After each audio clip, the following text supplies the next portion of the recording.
اجمعین یا ارحم الراحمین. ذرا دعا مانگنے کا انداز تو دیکھو کہ اللہ نے سلیمان جزولی رحمت اللہ علیہ کو کتنا پیارا انداز عطا فرمایا. انہوں نے اس میں درود شریف نقل کیا کہ اے اللہ درود بھیج یعنی رحمت نازل فرما ہمارے آقا و مولا سید عالم صلی اللہ علیہ وسلم پر اور آپ کی آل پر اور آپ کے صحابہ پر اور آپ کی اولاد پر اور آپ کی ازواج مطہرات پر اور آپ کی ذریت پر جو قیامت تک آنے والی اور آپ کے اہل بیت پر اور آپ کے سسرالی رشتہ داروں پر. آج کچھ لوگ لفظ سسرال پہ ناک بھوں چڑھاتے ہیں، خاص طور سے بیٹے کے ماں باپ بہت سسرالی رشتہ داری پہ ناک بھوں چڑھاتے ہیں. آقا کریم علیہ الصلوۃ والتسلیم کے پیارے دیوانوں، یہ دیوانگی چھوڑو، رشتہ داری چاہے ننہالی ہو چاہے ددحالی ہو چاہے سسرالی ہو، رشتہ دار ہیں، ان کے ساتھ بہتر سلوک کرنا چاہیے. زیادہ اس وقت نہیں کہوں گا، وقت کم، تھوڑے کو زیادہ سمجھو. یہاں پہ کہا کہ اور آپ کے اہل بیت پر آپ کے سسرالی رشتہ داروں پر. میرے دوستوں یہاں ایک اور پیاری بات اچانک یاد آ گئی. آقا کریم علیہ الصلوۃ والتسلیم 4 خلفاء،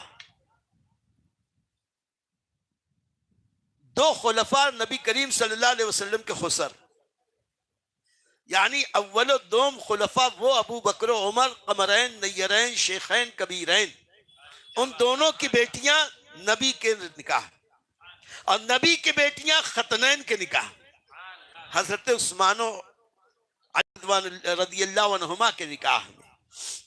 اور یہ کیوں تھا؟ یہ سسرالی رشتہ داریاں آقا کریم فرماتے ہیں قیامت میں ساری رشتہ داریاں کام نہ آئیں گی، کسی کی رشتہ داری کام نہ آئے گی، لیکن میری رشتہ داری کام آئے گی. اسی لیے حضرت سیدنا فاروق اعظم رضی اللہ تعالیٰ اگرچہ نبی کریم کے خسر ہیں، لیکن اپنے اخیر دور میں انہوں نے حضرت بی بی فاطمہ زہرا کی شہزادی حضرت سیدہ ام کلثوم کو نکاح کا پیغام بھیجا اور حضرت ام کلثوم سے نکاح فرمایا، صرف اس لیے کہ میں نبی کی بیٹی کا داماد بن جاؤں، وہ میرے خسر اور ساس سسر ہو جائیں. تو یہ سسرالی رشتہ وہاں کام آئے گا. اور آپ لوگوں میں نے سنا ہوگا کہ حضرت سیدنا سرکار امام حسن مجتبی رضی اللہ تعالیٰ نے بہت نکاح کیے، کہیں کہیں 100 کی تعداد آتی. تو کچھ لوگوں کے سمجھ میں نہیں آتی کہ اتنے نکاح کی کیا حاجت تھی. تو حاجت نہیں تھی، یہ رحمت تھی امام حسن مجتبی.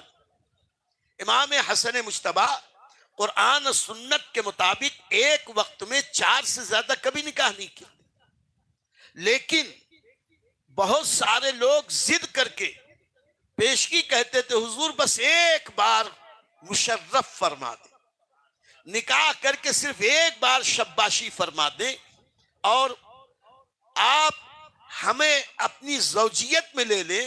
یا ان کے ماں باپ کہتے تھے کہ آپ ہمیں اپنے ہمارے داماد بن جائیں، یہ شرف ہمیں مل جائے تو کل قیامت میں یہ رشتہ ہمارے کام آئے گا. اس لیے امام حسن مجتبی شادیاں فرماتے تھے. بلکہ مولا کائنات شیر خدا رضی اللہ تعالیٰ عنہ نے اعلان کر دیا تھا کوئی میرے بیٹے حسن کو اپنی بیٹی نہ دے، یہ جو بعد والی بیویاں ہیں ان کو طلاق دے دیتے ہیں. تو اہل کوفہ نے اور اہل عرب نے سنا، کہنے لگے کہ مولا علی کا حکم سر آنکھوں پہ، لیکن ہم تو اپنی بیٹیاں دیں گے، ہم انہیں اپنا داماد بنائیں گے تاکہ یہ رشتہ کل قیامت میں کام آئے.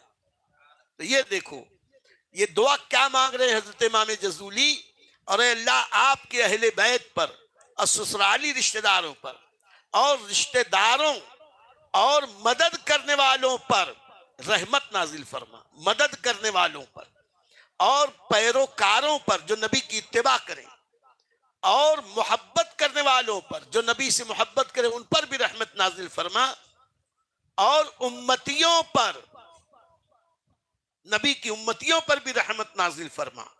لیکن اسی پہ بس نہیں، اخیر میں کیا کہہ رہے ہیں، خدا کی قسم واہ امام جزولی فرماتے ہیں کہ اور امتیوں پر اور وعلینا معہم اجمعین، اور اے اللہ سب کے ساتھ ہم پر بھی رحمت نازل فرما۔ اسی لیے میرے امام نے کہا ایک میرا ہی رحمت پہ دعویٰ نہیں، ایک میرا ہی رحمت پہ دعویٰ نہیں، شاہ کی ساری امت پہ لاکھوں سے۔